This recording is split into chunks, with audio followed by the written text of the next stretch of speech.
40th anniversary of the Marin Poetry Center.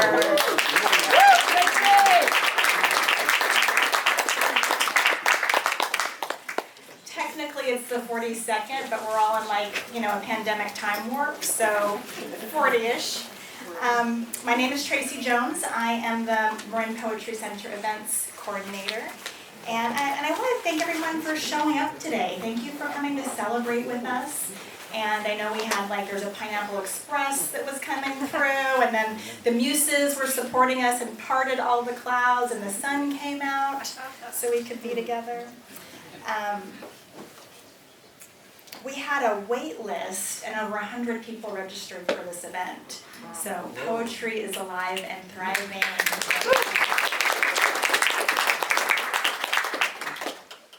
I want to take a couple minutes to thank those who made tonight possible before we move into our program. Angie Brenner in the back.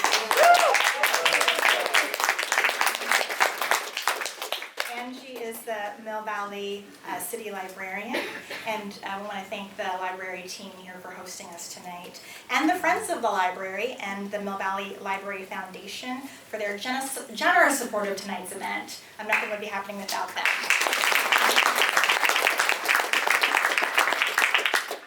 Raise your hand if you checked out the exhibit upstairs, the history exhibit. That is Natalie, Snyman. Natalie Snyman.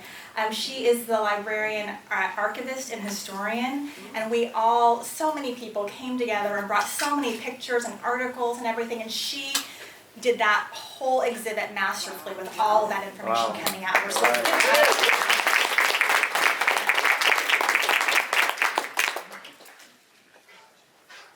I have a list of amazing people that but brought so many anthologies, memorabilia, pictures, articles to make all this happen. And if I went through the whole list, then I would eat into some of the juiciness of tonight. So thank you all so much for contributing to our exhibit tonight. It's going to be on display until the end of April to celebrate National Poetry Month. So please go check it out, and then it's going to be available for more. Just looking at my chicken scratches here.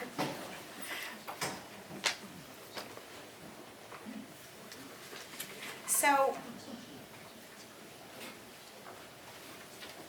the last group that I want to thank for right now is the current board members of the Marin Poetry Center, because we actually wouldn't be able to have this event without them. So if you are a current board member, if you could please stand.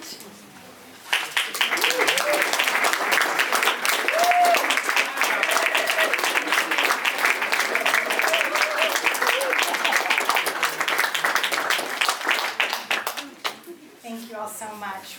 We wouldn't be able to be here, have the book fair, have all of it without our wonderful board.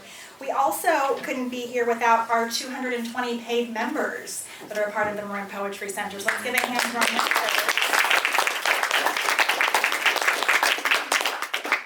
That includes beginning, emerging, established poets. So if you are not a part of the Marin Poetry Center, it's definitely open wide, a wonderful mix of poets. Our board has included nationally recognized poets, U.S. Poet Laureate Kay Ryan, Chancellor of, who wanted to be with us tonight, couldn't be here tonight with us, Chancellor of the Academy of American Poets, Jane Hirshfield, who is actually here with us tonight. We'll be hearing later. So we have a wonderful legacy that we're celebrating. And years ago, there was a conversation that began actually as a part of the Marin Poetry Center. And it was a conversation that turned into an idea that then grew legs beyond the Marin Poetry Center. And it was a conversation about having Marin County have a Poet Laureate. And so I am very excited to introduce Emily Lyson, who is our Poet Laureate liaison, and she's going to make a very special announcement that you are the very first people to hear. Thank you so much, Tracy. I am a very new board member as of a couple months, And it's been so moving to see all the beautiful articles and things upstairs and to hear about the work that the Marin Poetry Center has done for years and years. So I feel so grateful to step into that and for all of the people who have been involved for years and years. And I have the distinct honor of announcing Marin County's new Poet Laureate, who is a poet with a singular and spare and incisive voice, someone who has spent many years with deep contributions to Marin County and to the Marin Poetry Center as well. And I'm thrilled to announce that the new Poet Laureate is Francesca Bell.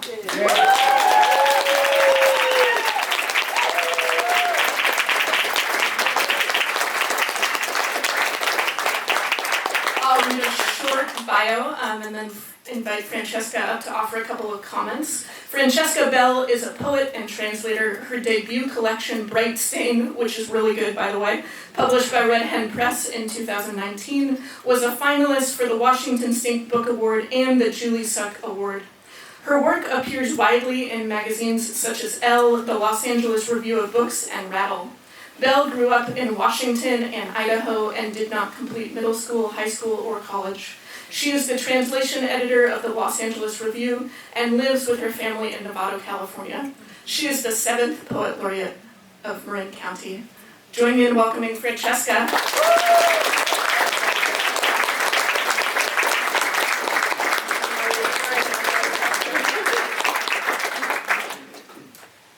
I don't know if I can talk.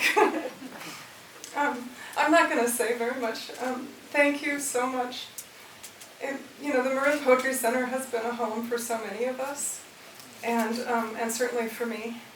And I'm a little nervous. I see Becky out there, and she's a really tough act to follow.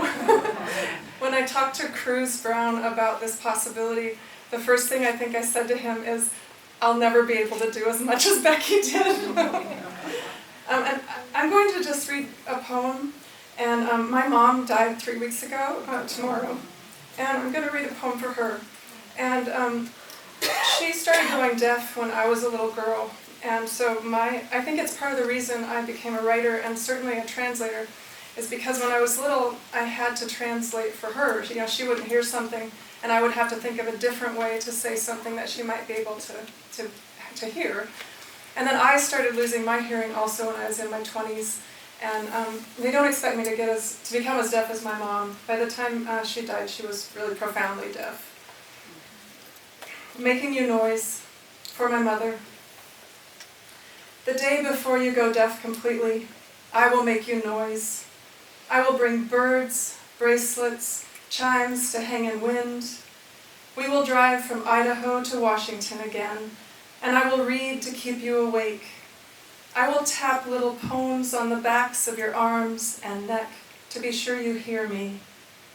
I will place spoons on your body in restaurants, smack my lips, heave you sighs, each one deeper than the last. We will finally shout. And then, as quiet slips in, settling over, I will speak. I will keep speaking. I will sing you nonsense songs until you sleep. Thank you so much.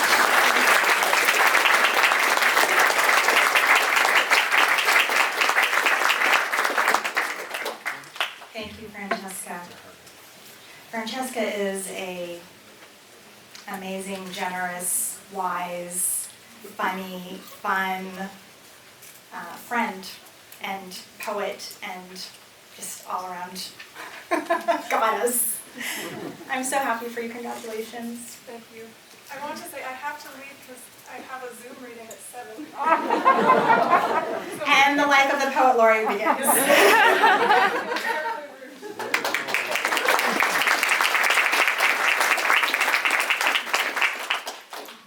So the way the next part of the evening is going to unfold is we'll have a couple poems from our founding and early board members. They'll share an early poem and then a recent poem to kind of give you a gist of like 80s poems versus 220s. And then we'll have some sharing of the history of the Marin Poetry Center, memories of the Marin Poetry Center, and then we'll open it up for people in the audience that have stories to share. 1 to 2 minutes. So we'll do a little bit of sharing and just kind of have a collective memory brain that we're creating here, not only for the past, but also what's possible in the future, because so much of the energy and the richness that was established over 40 years ago is something that we can tap into for what we want to create in the future. So that being said, and then we'll have, so after we complete that, then we'll have awards, and then we'll close out with a very special poetry reading. So it's going to be an incredible night. It already is an incredible night. Our first poet, that was one of the early board members. She is someone that her name kept coming up when I was looking for history for the Marin Poetry Center. There were a couple of key people that I reached out to, and then they gave me as much as they could, which was wonderful. And then her name always came up for someone that I needed to reach out to. We met up at Poggio and had coffee and tea for breakfast that turned into lunch. As we shared stories and poems and poetry, she bought all these wonderful things for the exhibit. And she's an amazing poet and a Renaissance woman, and I would like to introduce Doreen Stock to give her first couple of poems.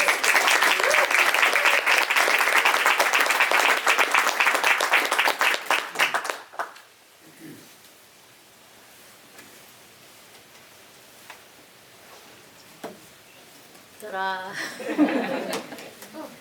It's so wonderful to see you all here. Microphone. Maybe the mic, yeah. I've shrunk since the Poetry Center began. 2 poems for tonight. The first one was written, and I'm doing this only because I know you all and love you all. I'm going to read this poem. This poem was written when I first moved to Mill Valley. I had a family of young children. The youngest was 4 years old. And it's the title poem of a collection that I pulled together of things that were never published plus recent works, so it works well for tonight.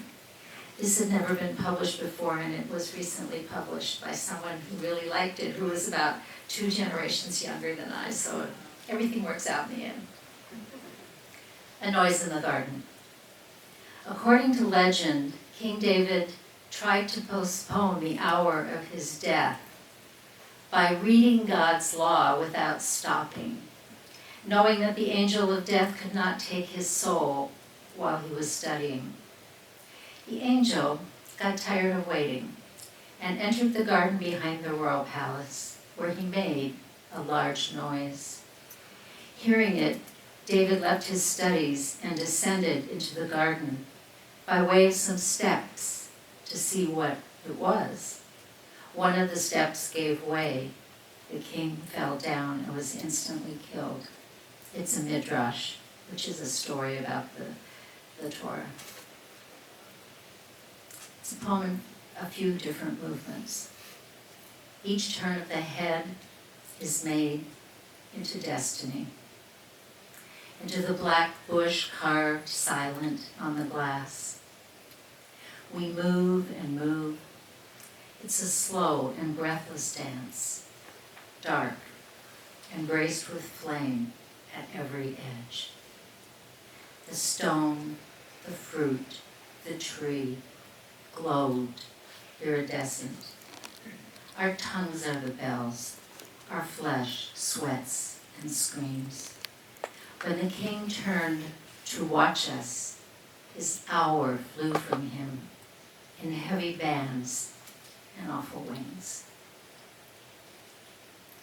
At the open gate, a dead thrush, the children touching its neck, the dirt sifting over its body, over the little hairs surrounding its eye. Buried by my children until all I could see was the dot of pain that once was its vision. Its song was covered, its curled feet covered, and night came over the small space and rained down its stars, and sun came over the small space and filled it with the disappearance of meat and the disappearance of effort, such effort as a bird makes to gather its life. and certain words of the children, certain of the orange feathers, sent themselves down to flame in all the nearby lilies. What happens to people when they're dead, you asked, on the exact day of your birth at 2 p.m, 4 years old today, and the light spilling down the redwood trunks outside our window, me in the dining room chair where I sat then to face you in your question, your eyes so clear, large black trees glowing in them. Maybe they build houses under the ground, you said. Maybe. I think they grow feathers too. Do you think so? Yes. Then the gates of all our days are red and gold. Once upon a time, a winter's night, a fast, furious, brilliant pain inscribed a moment so fine I lived toward and away from it always. You and I, through every darkness, how we come to exist. Remember, we shatter the night. We are the green.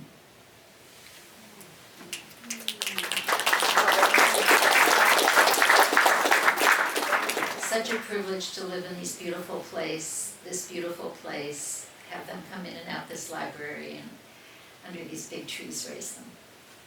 The next poem, and the last I'll read, was written generations later for my great-granddaughter. So the grandmother and grandfather in this poem are my daughter and son-in-law.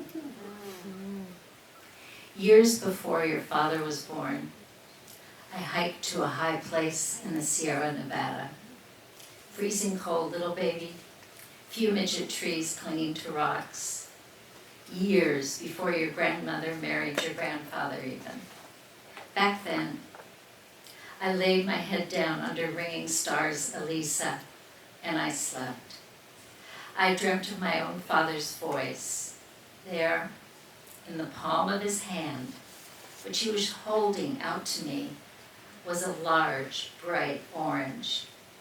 Then I climbed down from that high place, took up my pen, and wrote, "My father and the fruit of paradise." Now you have one of those fathers who each day must climb to a very high place under ringing stars to give thanks for you who came to him midwinter from that garden we only see in dreams. The oranges in my California yard are shivering in their bright jackets under freezing rain today, while you are sunbathing in Miami. May you grow strong and a little wild. May you climb to a very high place and converse with me, your own great-grandmother, someday under ringing stars. Many years after the dream, a man unwrapped its meaning for me. It was a casual conversation. I was buying a bunch of yellow daisies from him. We were so poor in those shtetls, but whenever we knew someone was about to die, we pooled our few coins. We bought that person a bright orange. Why? I asked him. Elisa, you must always ask why. So that man, that woman, could taste something, said the man as he wrapped up the bouquet of yellow daisies I had purchased, from the world to come. So that man, that woman, shouldn't be afraid.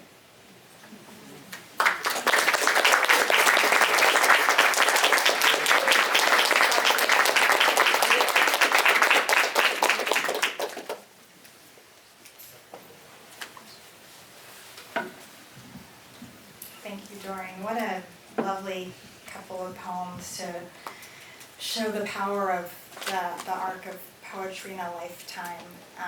That's very inspiring to me. Thank you. So our next early board member that's going to be giving us a couple poems is one of the nicest people. He is an author of 16 books, and if you don't have one of the programs, their bios, I think the full bios of everyone is on the back, but I'm kind of giving a little personal introduction. Author of 16 books that are gorgeous and absolutely fabulous. If you haven't checked out the books at the book fair, definitely you're going to want to check out his books. And very humble, translating from German and French, holds all this incredible environmental history. I just am so honored to have him be a part of the Marin Poetry Center and a part of what we're sharing tonight. John Hart.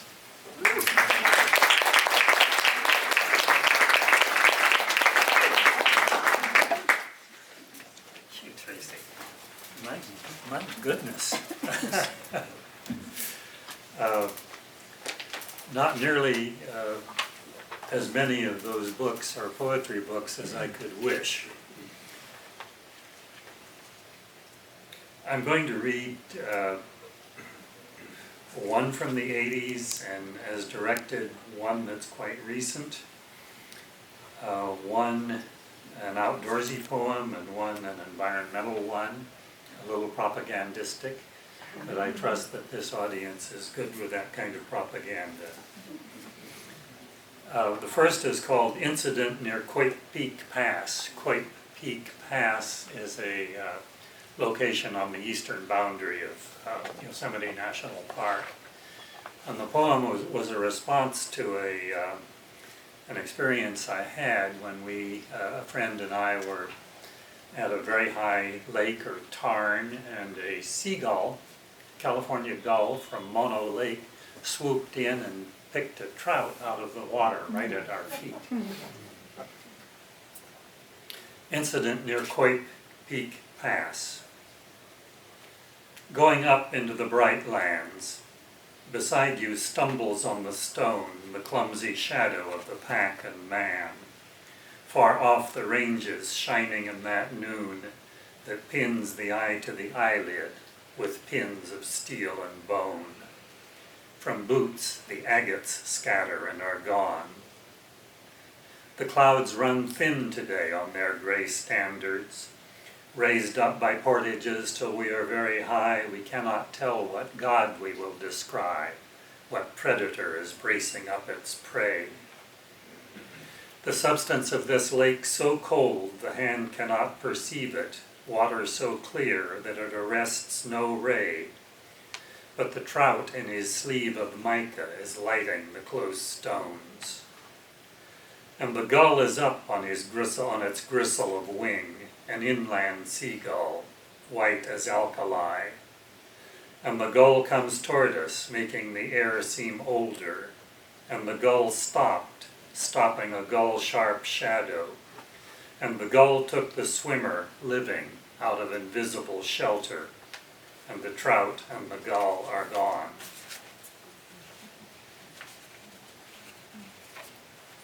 Oops.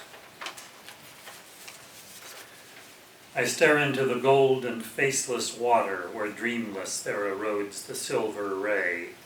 There seems an emblem there of the whole sky. The round horizon, hung on its guise of blue, twists when I breathe on the surface like a wire. And in it wander features like my own. I stare up faintly with round eyes out of the lake of birth. Why, O Lord, have we walked so far to lessen over our heads the haze of hair, the cloud of spores and atoms that is air? Why have we left behind the last live stem? Why have we beaten the sky as thin over our heads, O Lord of pain, as a lip of water over a darkened stone? There glides the moment of a distant wing, the surface shimmers, and my face is torn.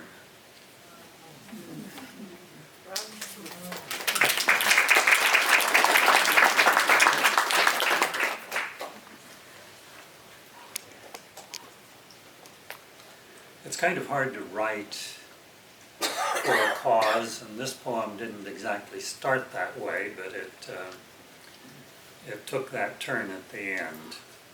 It's called Terra. We dreamed we were the center. Now we learn it doesn't matter where the center is, or that there is no meaning to the term. It might as well be us as anyone. All right. It is around us, then, the orbits curve like breathing bones. The rib cage of the stars, wherein their beats, our risen, humble, and authentic world. Though we are not alone, they say, an object so equipped and luminous will not be seen in heaven every day. To see stretched over the rack of continents, the woolen deserts and the deep-dyed seas, the storms that lay the grasses on the hills, auroras beating where the shadow is, and beauty like an oxide grown on every mortal surface in the sun. It forms wherever things are left alone. Maybe we're just used to it, these leaves, this company of strangers that we love, these galaxies of foam. Maybe it's just a family thing, as every hovel has the scent of home. And we are the lords in hardship of it all, who have assumed lieutenancy of this pneumatic world.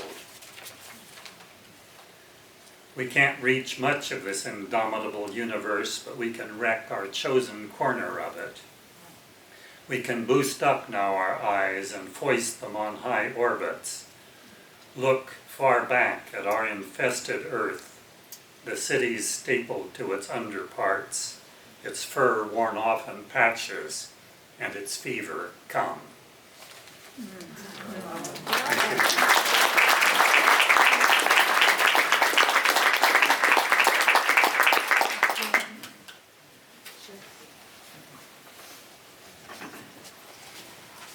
Yes, please.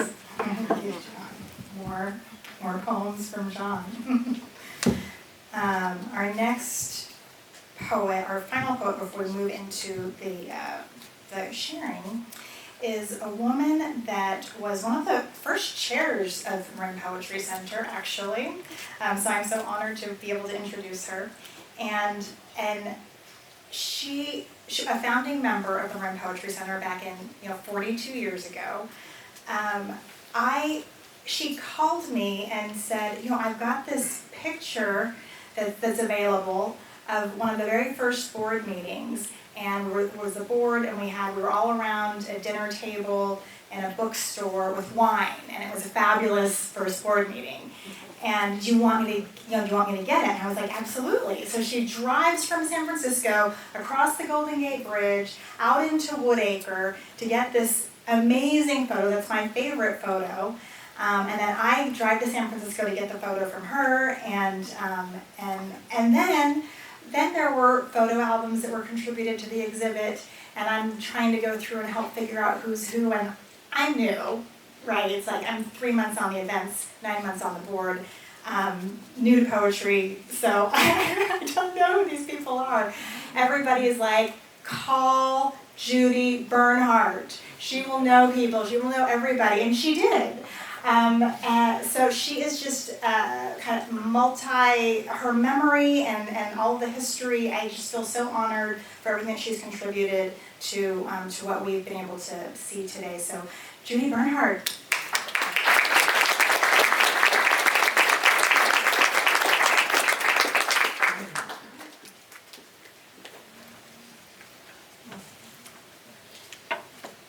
Well, when I was first hanging with poets and being... Microphone, please. Can we do it? When I was first hanging with poets and we were doing Marin Poetry Center, I wasn't so confident. Every time I practiced this speech, instead of saying confident, I said competent. I wasn't competent either. But I still had an identity as a translator. So the first publication that I participated in, Marin Poetry Center, was a translation that I made, an early poetry translation by a Cuban poet, Emilio Bayagas. This is it. Impatient poem. And if you arrive late, when my mouth has the dry flavor of ashes, of bitter earth, and if you arrive when the dark stirred up earth, blind, dead, rains on my eyes, and exiled from the light of the world, I look for you in my own light.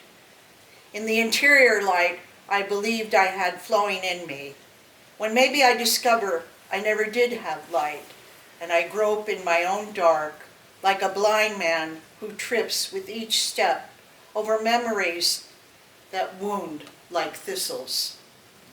And if you arrive when the boredom already binds and ties my hands, when I can't open my arms or close them afterward, like the shells of an amorous clam defending its mystery, its flesh, its secret, when I can neither hear the opening rose of your kiss nor touch it, my touch withered in the stiff earth, nor feel born in me another perfume that responds to yours, nor teach your roses the color of my roses. And if you arrive late and find only the frozen ashes of the wait.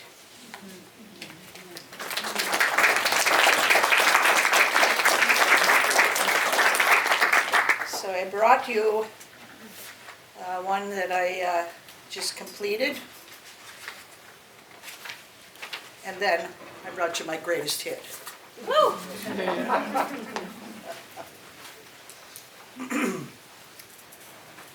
The poet sends a message in a bottle.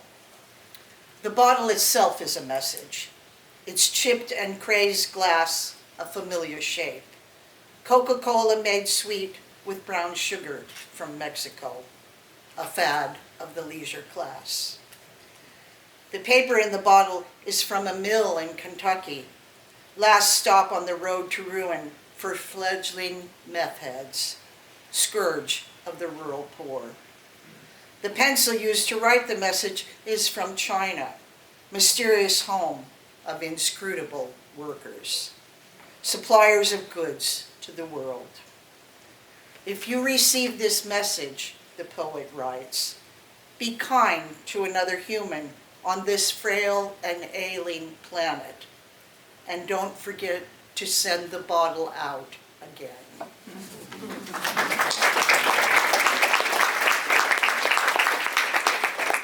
And finally, this is my most celebrated poem, my most requested effort. It's called Hello Beautiful. At 6:18 on a workday morning, he brings me a big cup of weak tea. It's just the way I've learned to like it, not too dark and a little too sweet. He says, hello, beautiful. And so, no matter what I was reading in the insomniac night, or even if I'm hungover, I always wake up with a laugh. I think then of the middle-aged Bogart calling the barely out of her teens Bacall beautiful in the movie where she asked him if he knows how to whistle. It's no wonder he went for her with those legs, that sly smile, and a voice made of 1 part grapefruit juice and 2 parts watered down honey. But why the man with the cup of tea goes for me, calls me beautiful at an ungodly hour, and seems to mean it, remains a bit of a mystery to me. Even long ago when we were younger, and I still looked fresh, I told him I thought he could do better. I advised him to find a girl with fewer miles on her. He was determined to have his way then, and so he has remained through these many years, and the words in sickness and in health don't even begin to cover it. As to why Bacall went for a short old guy who must have always smelled of cigarette smoke, that's easy. No woman can resist a man who addresses her as beautiful.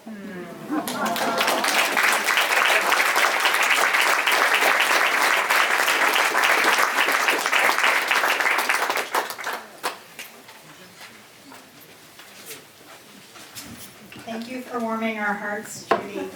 You both are so lucky. Well, I would like to bring up our panelists. We are going to, Jane Hirshfield is going to be reading at the end to close us out. So if everyone could, if the panelists could go ahead and join our elevated seating. What are we gonna do? That's a little daunting. Fall off? Fall off? I don't know. Am I better off here? I think I'll stand.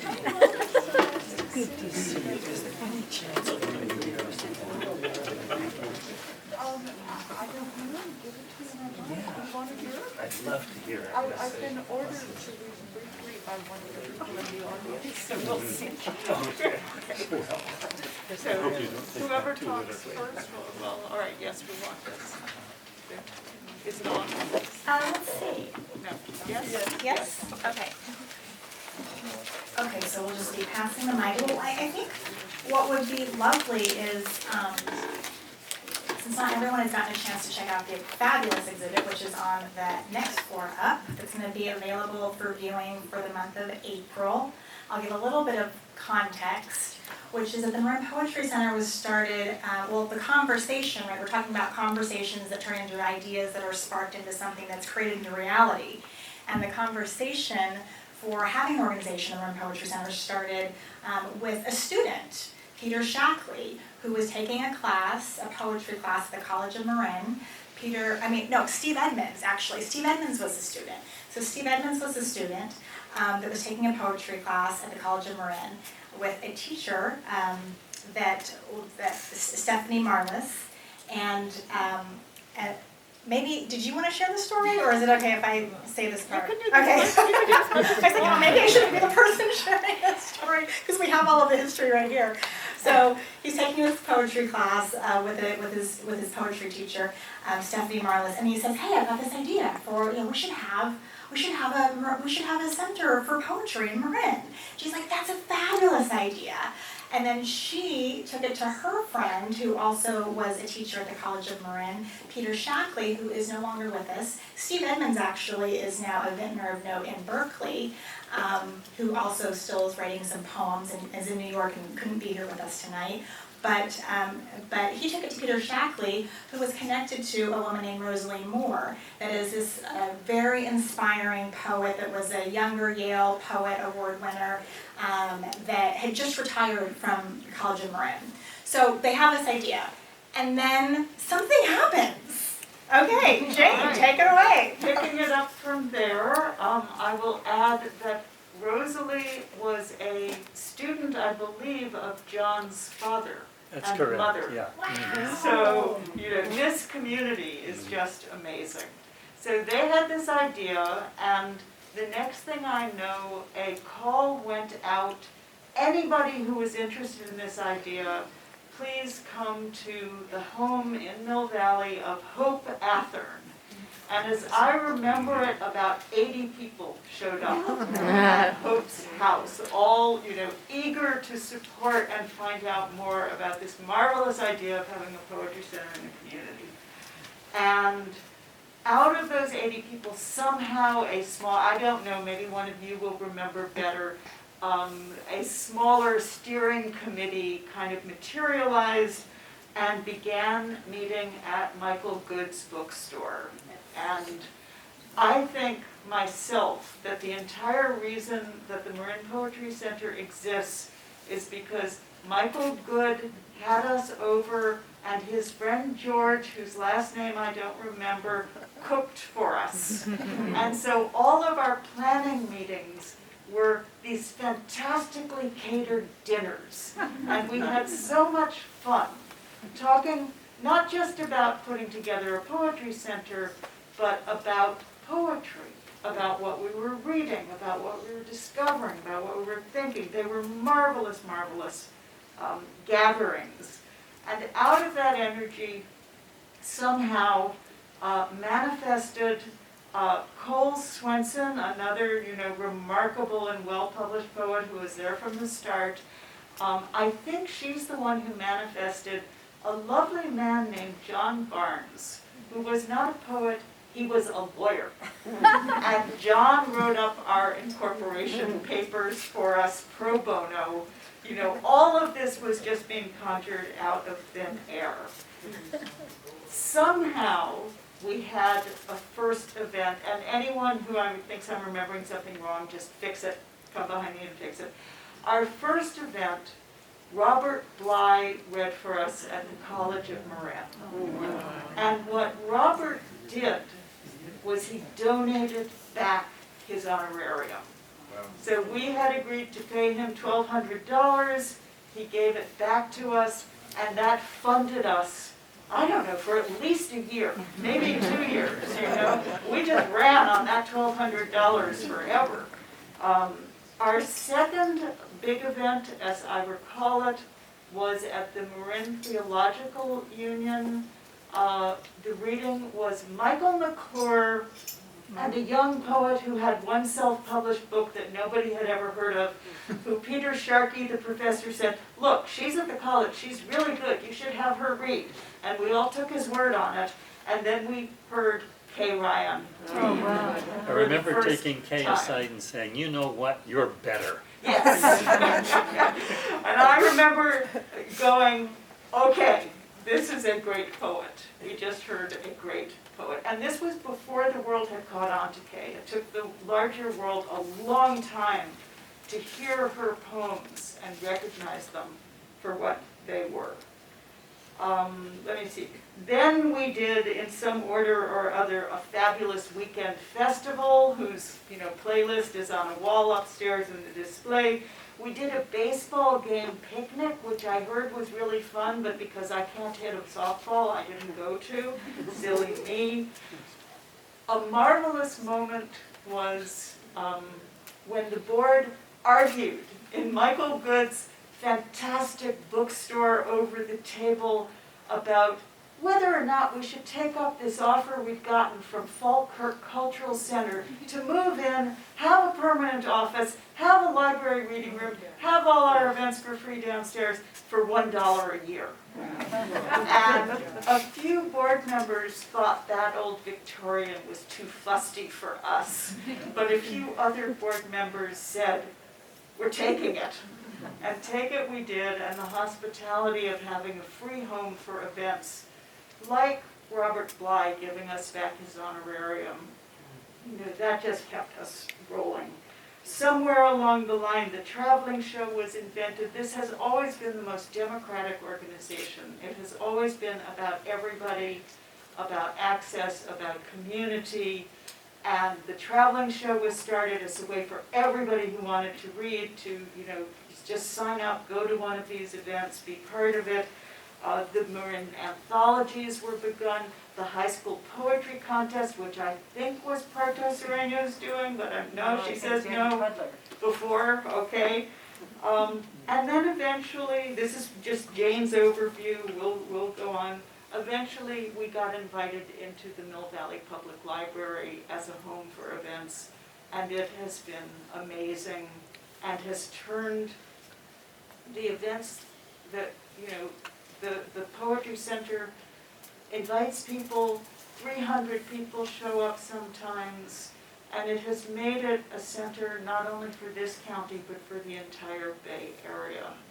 And I just want to say that I am so grateful to generations of people who have volunteered, who have become board members, the current board. Tracy, this whole evening was Tracy's idea. Let us honor her.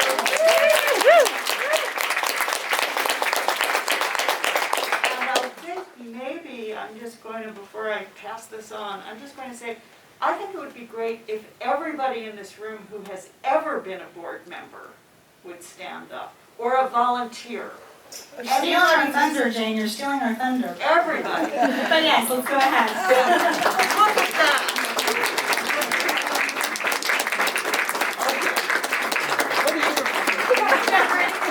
I don't remember anything. Tell a story. You remember something. I do remember a great dinner at Michael Good's. And I just have to emphasize what Jane said. Being there with that tablecloth and that man cooking in the kitchen was too much.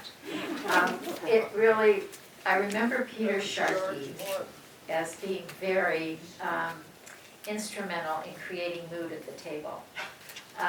We drank wine and he would start going to town, and he made us all friends. He was that kind of person, and we sorely miss him today, and I think about him today. One night we came in and there was lamb stew with mint jelly and rosé wine, and I just sat down and I thought, why do I get to do this? And I mean, I wasn't a vegetarian then, things progressed. But it was a wonderful beginning. Cole Swenson was so original in her approach to everything. I think she invented the traveling show. And she also had us do potlucks at Christmas time with a reading of, help me Roy, what did we read at Christmas? There was It was a read-around, so everybody had their 125, presumably, But it's Christmas in 25 Wales, line wasn't it? poem, and we would just read around until everyone got a chance. and then there was a poem that was read sometimes on Christmas. which was- Yeah. Dylan Thomas. Yeah, Dylan Christmas in Thomas, Wales. right. That's who it was. Child's Right. Christmas in Child Wales. Christmas in Wales. And before I pass this baton on, I want to honor this man's mother. Her name was Jane McGahey, and I ran a reading series at the Book Depot, which started here at the library, but then moved to the Book Depot. And she was the first person I asked. And if you ever want to check out a beautiful poet from, the past, whose work is living today in my memory on my bookshelf, it's Jean McGahey, your mom. Yeah. Oh, that's sweet, Doreen. And before the, I'm just gonna do a mic check. Can everybody hear okay? No, hard to hear. Can you Okay. speak up a little bit? little Yeah, closer, a little closer. okay, a little closer. Gosh, memories do seem to revolve around meals. Both at Judy's and Byron's store and at Michael Good's, and I guess not at Falkirk. Well, that was more finger foods and wine at Falkirk. But I remember that funny room in the middle, very, very dim, where the board met, and there was a panel missing from the wainscoting, and the joke was that at any moment a ghostly hand was going to reach out of the interior of the Falkirk walls. And I remember unwisely, I was on crutches for some reason, teetering down the steps that went up into Michael Good's store. Oh, yeah. Gosh, and one thing about those, a series of years in the early days of the Marin Poetry Center was that we had money. There was a San Francisco Foundation grant. Wasn't that correct? Yeah. And, I thought we hoped for one, but I didn't know Oh, we never what got was that? Maybe Oh, we got one after am I I came off mistaken? the board. Am I mistaken? I thought there had Not at the been one. beginning. Well, the money Oh, was Robert at Bly some money, point. I would Yeah. say. Oh, was it Robert only Bly Robert money. Bly money? Yep. Oh. Oh, money came later, and then. But I do remember a Yeah. discussion of, in a field where so few people really get paid, there was discussion on the board of, should we pay our visiting poets properly? And the answer was yes, absolutely. So there was money from somewhere. I'll Was it? tell you. Ah, I good. Okay. Somebody remembered. Okay, please take it over. Oh, Get me out of this. Stephen Barclay, who is now a literary agent, was at that time working at College of Marin. And he gave us Olney Hall free. Right. And we charged admission. We had Allen Ginsberg, we had, you name it. I should have made a list, but I think there's one in the exhibit. yeah, well, there you go. And we charged admission, and that helped us eventually hire Ann Gleason, who was the first executive director that we hired. And I think of all the... Jane and I were at an event a few days ago, and someone said to me, "Oh, do you know Jane Hirshfield?" And I said, "Yes, we were on the board of Marin Poetry Center together." And I have to say, well, they sort of conned me into it. And Jane said, "Well, none of us knew what we were doing." And Jane actually did know what she was doing, but I did not. And I wanted to say to you that I may be the only person extant who once charged W.S. Merwin to come into his own poetry reading.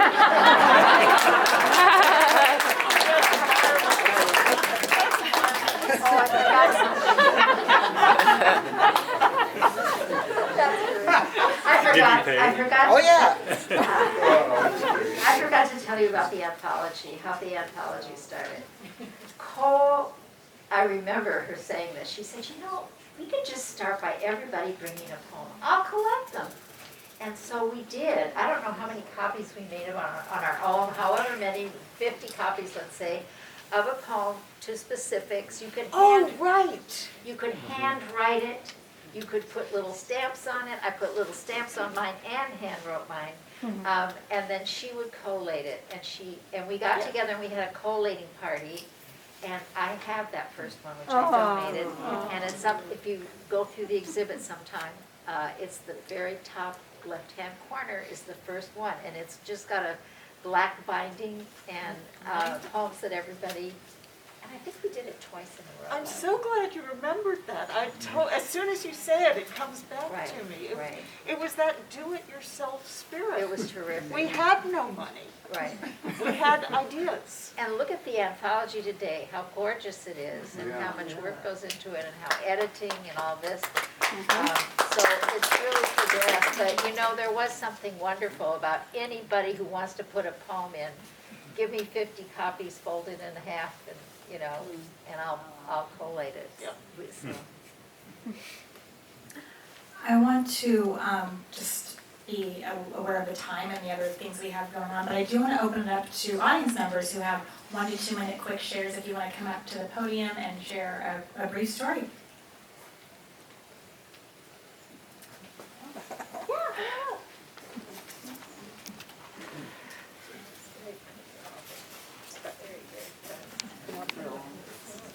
Can I ask the panel one last question? Is that okay? Yeah. And then I have a short story. How did the idea for the summer traveling show get going? I think it was Cole. Cole. Yeah? Cole. Oh, yeah. Okay. Yeah. Cool. Okay, well, my name's Lana Holden, and a friend of mine told me, oh, there's this thing called the Marin Poetry Center back in 2002, so I've been a member since then. But, I'm getting cues from my fan club. Okay, so one year, somebody called me up and said, you want to be a judge for the high school poetry contest? I was like, whoa, that's a big responsibility. I said yes, some part of me said yes, 10% of me said yes, 90% said no. Because it's a big responsibility, young people and everything, and the art and everything, right? So I said okay. And then as I recall, there were like, that was many years ago, there were like 4 tiers of judging and this process of like elimination, all this kind of thing. And it came to, I had a week, maybe 2 weeks, but wasn't that long, to go through 80 poems written by high schoolers in Marin. And I went through these poems and I got it down to like 12. And I was told I had to get it down to 10 before I passed it on to the next person. The set, you know. Of course I had to paperclip those 8, but I had 10 together and all that. So I was like, oh my God, these are so good. They were raw. None of them sucked up to the orthodoxy. There was nothing academic. They were raw, beautiful, straight. They brought me right back into the troubled times of my own adolescence. I so related to these kids and how they were finding their truth on the page like I did at that age. And I was reading these over and over and over again, trying to get it down to 8. And I was up till 4 in the morning. And finally at one point I said, fuck it. And I threw it up in the air, and the first 8 I picked up were the number 1 8. That's how I had to do it. They were so good. I felt horrible, but I was given like 8. So that's my little story about being a judge.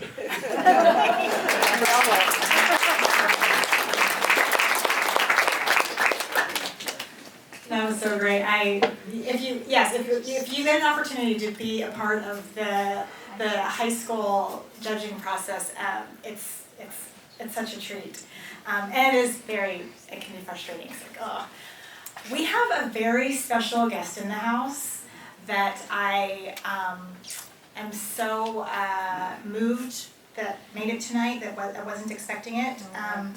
But someone that we've been talking about that was the center of all of the activity for the first 2 years of the Marin Poetry Center. It was at his bookstore that he hosted these dinners, and he got his friend, George the chef, to make these candlelit dinners on white linen tablecloths and wine, and everybody that was on the board got to laugh and read poems and plan, and it's like that's the kind of energy that created all of the things that lasted for 40 years. So Michael Good, could you please stand?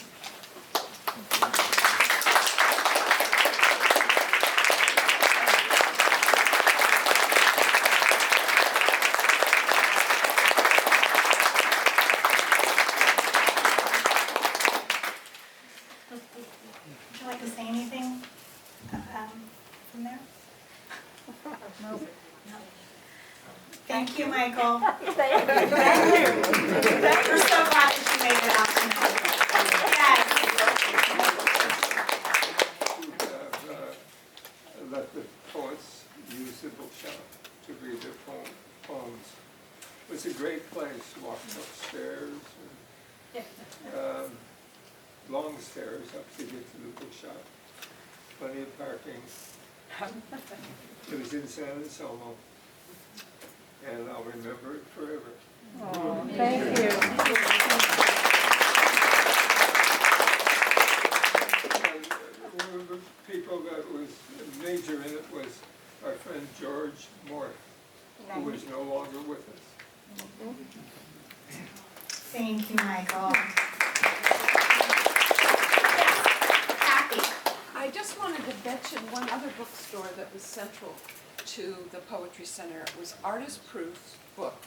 Rosalie Moore was the teacher, and at that time Kay Ryan was her student, and I was in that group. It was fantastic. Jane Dunstan. Yes. Mary Jane Mary Dunstan. Jane Dunstan. Yes. Oh, right. Yes. Yeah. Is it okay if I sit down?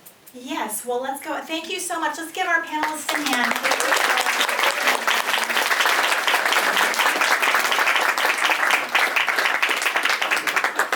There's so much more. I have so many questions. I want to pick your brain. I want to find out everything. And we have awards to give. So I would like to introduce next Sandy, our board chair. Sandy Cross, our board chair. She's going to be delivering our awards. Welcome, Sandy.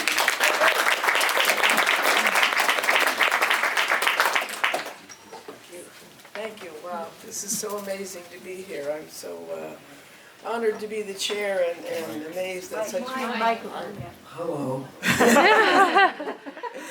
Wow, it's so great to be here, and I'm really honored that I get to be the chair of something that's so awesome and be in such awesome and talented company of such wonderful, energetic people.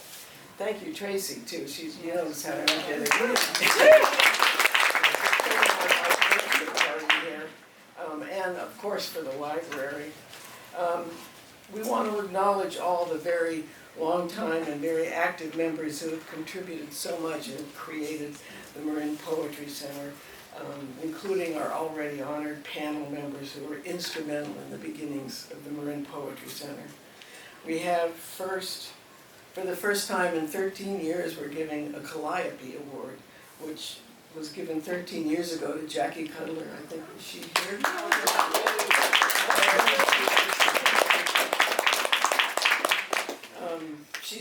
poetry, you know, both Jackie and Calliope. And our first awardee couldn't be here today. She lives and teaches on the East Coast, and I believe she's on her way to France now. But we want to honor her in absentia because of her incredible contributions to the Poetry Center. She's in many ways the mother of the Marin Poetry Center. She had the vision and the energy to initiate the annual anthology, the summer traveling show, the holiday read-around, and other programs that are still our trademarks today. You've heard her name already. 40 years later, we're still grateful to Cole Swenson. Sorry she couldn't be here.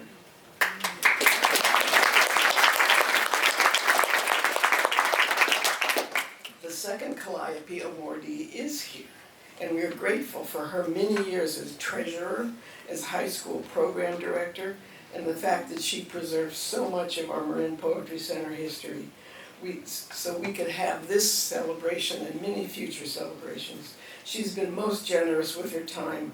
In the beginnings of the MPC, she opened her home for board meetings and dinners, very much like Michael Good, I believe, and has offered to do so again. This is coming full circle. Many, many thanks to Gabby Rouillot.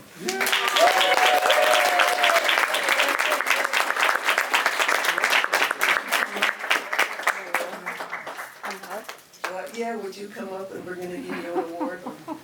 Yes, there. Oh, I Look need what one you of get. these. I need one. We need you, you know, so. Thank you so much. Yes. Thank you very much. Yeah. Thank you, Gabby. Thank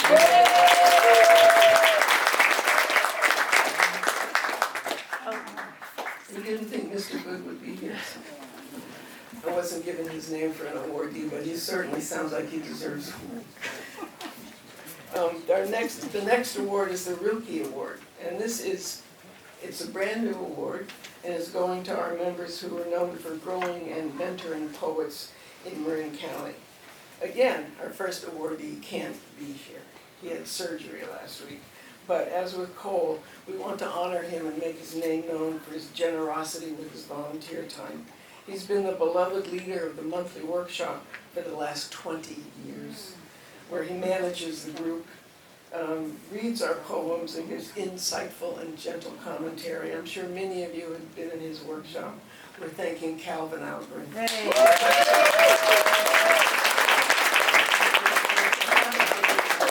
You should go. It's fun and insightful. Our next Rilke awardee is here.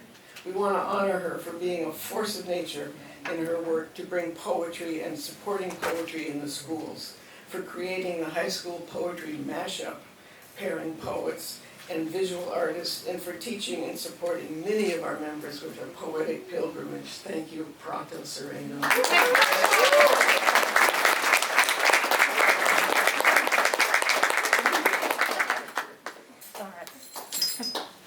Thank you so much, and for staying with the Marin Poetry Center all these years. Thank you.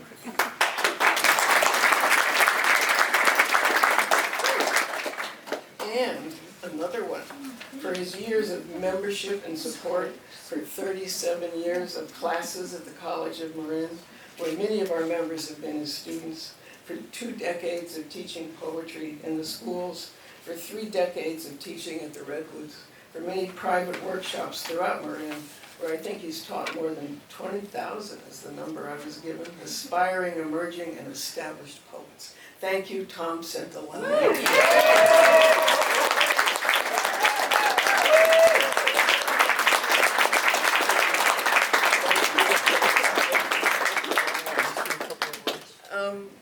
Briefly, very briefly. Very, very briefly. Wow. First of all, I was expecting a Rolex. You heard we had no money, $1,200.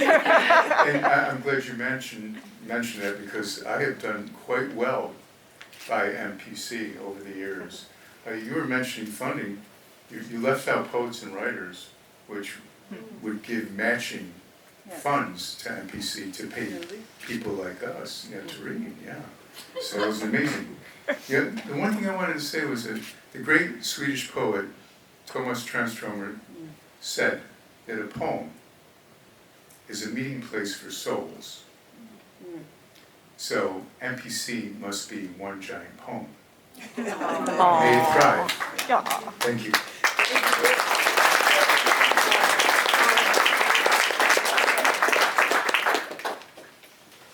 Wow, okay. And we have another award, another brand new award. It's called the Epic Award. It's an award for those who've been members for 40 years or more, founding members. It's recognizing people who signed up at Hope Athorn's, is that her name, Athorn? Athorn. Athorn's house in 1981, and have been members ever since. The wine, even the wine they're getting has a special connection to MPC. Steve Edmonds, who came up with the idea of MPC and brought about the meeting that created it, became a vintner of note in Berkeley, and has personally selected this wine. Oh, wow. Sort of a nice story. That's Come great. around full circle.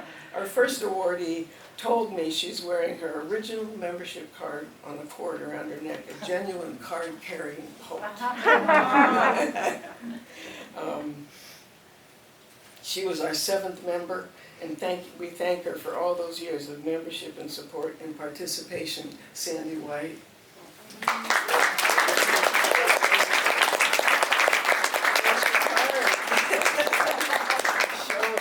Wow. Yeah, there you go. Thank you.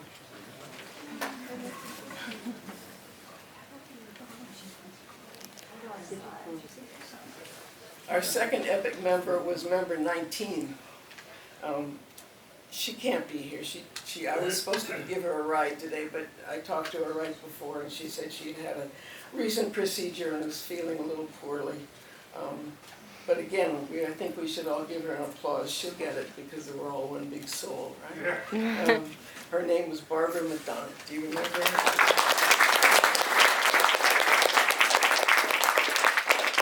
So there's a lot of you. Well, you know, our mission statement says that our members are our vitality. We need our members. Our members support us and keep us going. So they're the vitality of our organization. So I want to honor again Judy Bernhard, John Hart, Jane Hirshfield, Doreen Stock, and Michael Good as for our founding members. And I want to honor and introduce to everybody all of our other long-term members. I'm asking those who have been members of MPC for 30 years to stand. So we can. Is anybody here who's been a member for 30 years?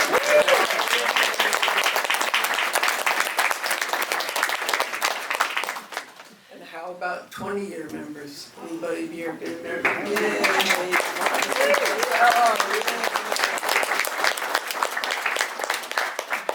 So 10 years?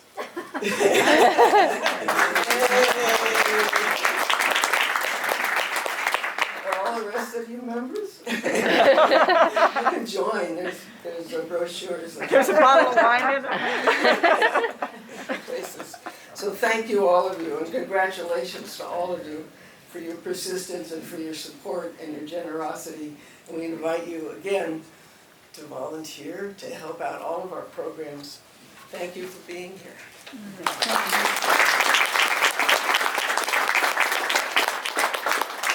Thank you, Sandy. And we do have a couple of awards for our, we have 3 more EPIC award recognitions that are also early and founding board members that we'd like to recognize. So John Hart, also a 42-year member continuously.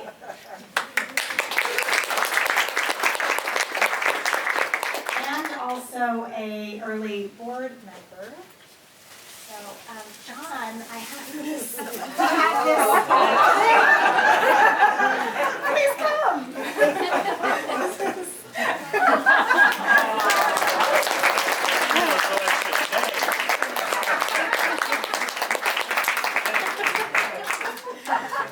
We also have Doreen Stock, that is an early board member as well as a 42-year member.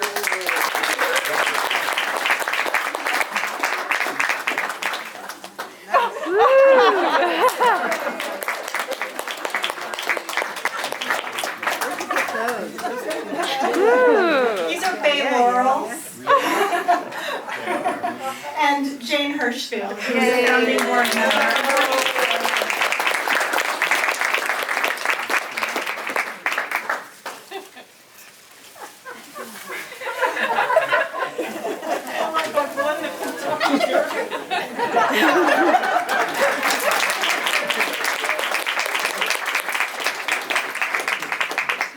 We also would like to recognize Michael Good as being the center of the juice for the Marin Poetry Center for its original years.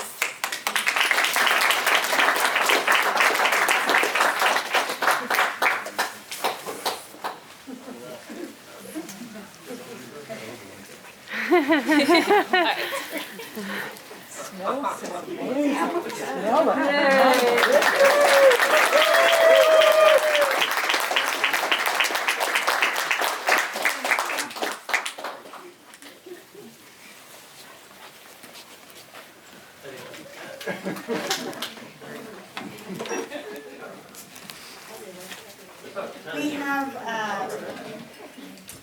oh, it smells so good. You all smell so It does, I think yummy. they're beautiful, I don't know, did you make them? I curated them. For, yeah, the bay, it smells so good.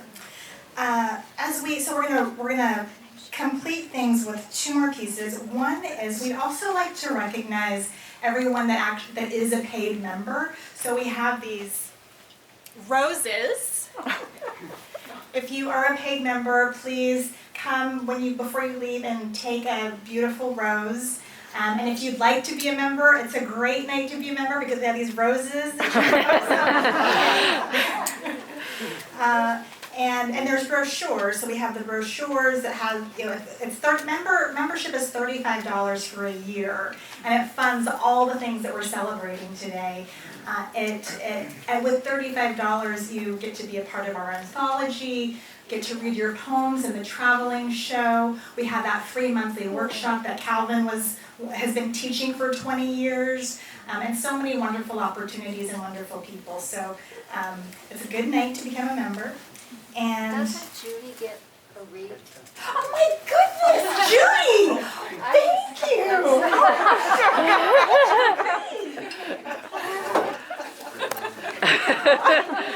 Judy, come on.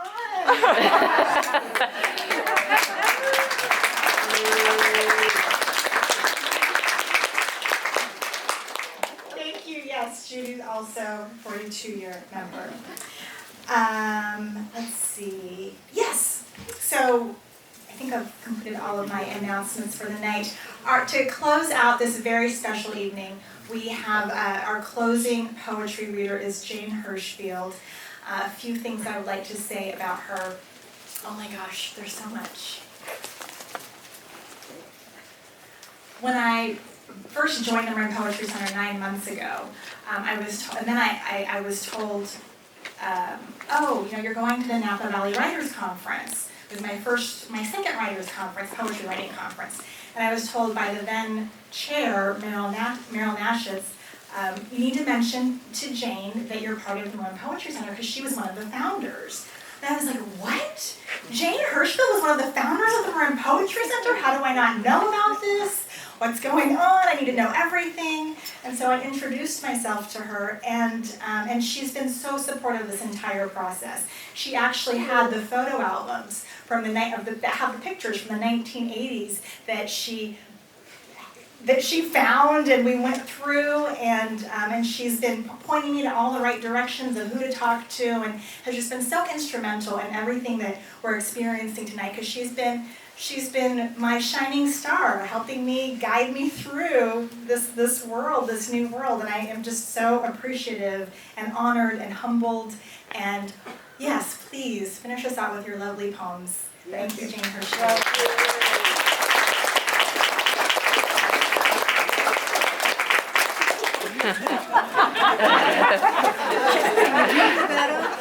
The Kentucky Derby horse.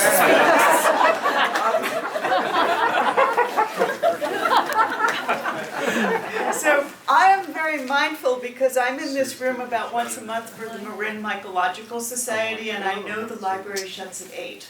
So I'm not going to read terribly long. One person has already berated me that I must only read 2 poems, but other people have said I should read more than 2 poems. And one person gave me a poem they want me to read. So anyhow, I can't be more than 10 or 12 minutes because we all must be out the door at 8. That's true.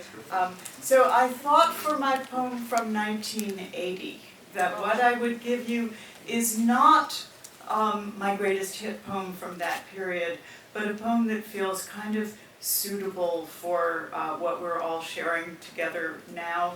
It came, in fact, from a drought year, not a year like this, but it's a poem called Rain in May. And we all know how amazing it is when it does rain in May, and how grateful we are for that water. I was living in Muir Beach in a house heated by a wood stove at that time.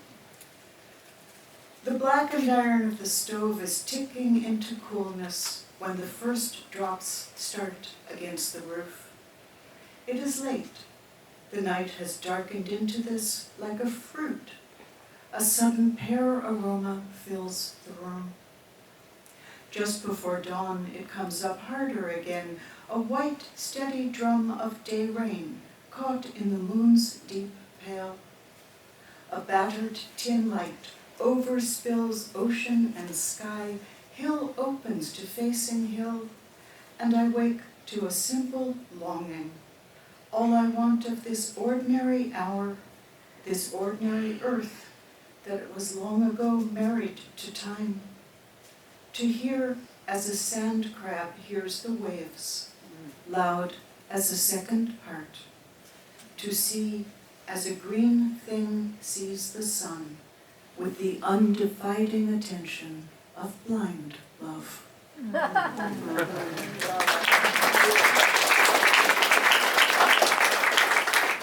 So I didn't bring this poem. It's one of the very few that I hope I do have by heart. We'll see if I get nervous and can't do it. But, as this evening began and we could see those great redwood trees outside, I thought I'd best read the poem Tree. It is foolish to let a young redwood grow next to a house. Even in this one lifetime, you will have to choose. That great calm being, this clutter of soup pots and books. Already the first branch tips brush at the window. Softly, calmly, immensity taps at your life.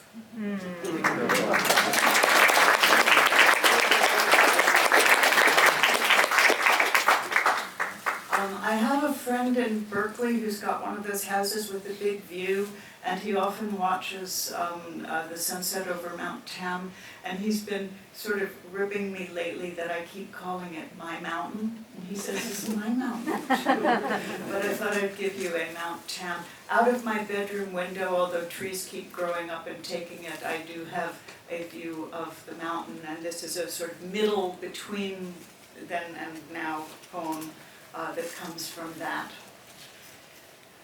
Vilnius. So of course a poem about Mount Tam is called Vilnius. For a long time, I keep the guidebooks out on the table. In the morning, drinking coffee, I see the spines. St. Petersburg, Vilnius, Vienna. Choices pondered, but not finally taken. Behind them, sometimes behind thick fog, the mountain. If you lived higher up on the mountain, I find myself thinking, what you would see is more of everything else, but not the mountain.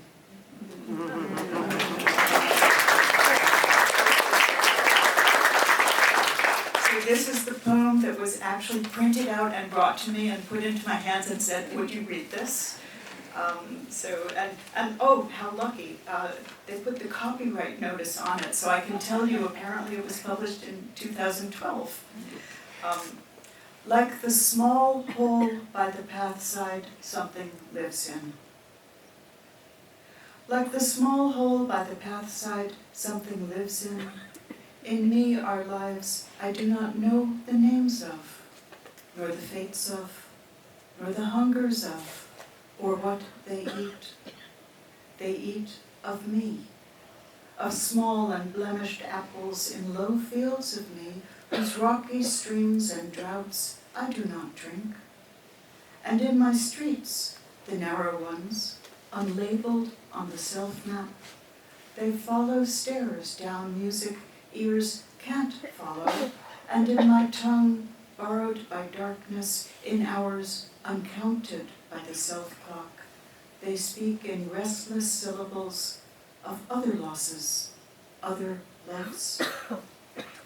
There too have been the hard extinctions, missing birds once feasted on and feasting.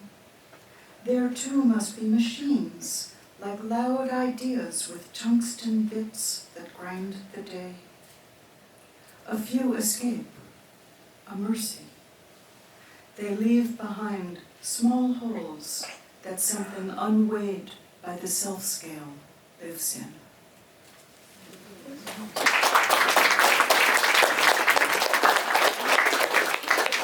And I'll close with two poems from what is for a little while longer, the latest book. The title poem of the book, Ledger, is slightly longer, but it's still just a page, and it has more rhyme in it overtly than most of my poems do, and I decided to read it to you tonight, both because it is a poem of the crisis of the biosphere, which I know as many of us share, is much on all of our minds, but also because only local people will recognize that it ends with Rancho Nicasio. It's a really different poem, forgive me, it just sounds very different from anything else I've ever written. Ledger. Tchaikovsky's Eugene Onegin is 3,592 measures. A voice kept far from feeling is heard as measured. What's wanted in desperate times are desperate measures. Pushkin's unfinished Onegin, 5,446 lines. Oh, I have to tell you, LiDAR. LiDAR is a kind of radar used as is described in the poem. No visible tears measure the pilot's grief as she LiDARs the height of an island, 5 feet. 50, its highest leaf. She logs the years, the weathers the tree has left. 1,000,000 fired clay bones, animal, human, set down in a field as protest, measure 400 yards long, 60 yards wide, weigh 112 tons. The length and weight and silence of the bereft. Bees do not question the sweetness of what sways beneath them. One measure of distance is meters, another is li. 10,000 li can be translated far. For the exiled, home can be translated then, translated scar. 1 liter of Polish vodka holds 12 pounds of potatoes. What we care about most we call beyond measure. What matters most we say counts. Height now is treasure. On this scale of 1 to 10, where is 11? Ask all you wish, no 25th hour will be given. Measuring mounts, like some Western bar's mounted elk head, our catalogued, vanishing, unfinished heaven.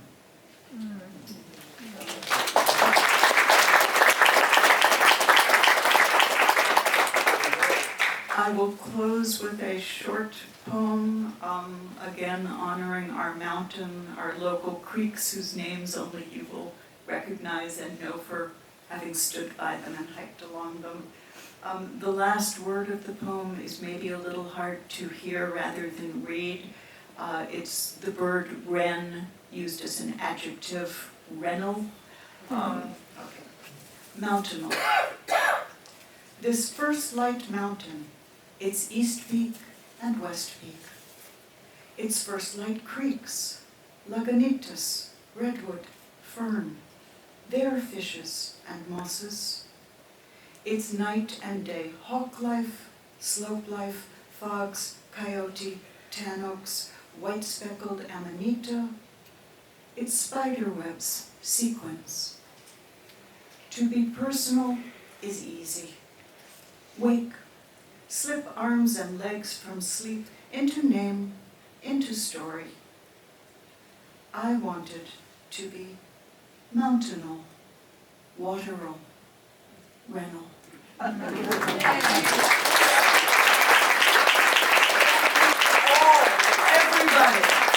look what we did.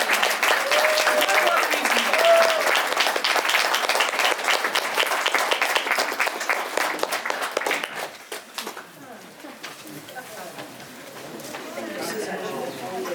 Thank you all. Please support the poets. We have our book fair books behind you. Thank you all for coming out. Okay, thank you.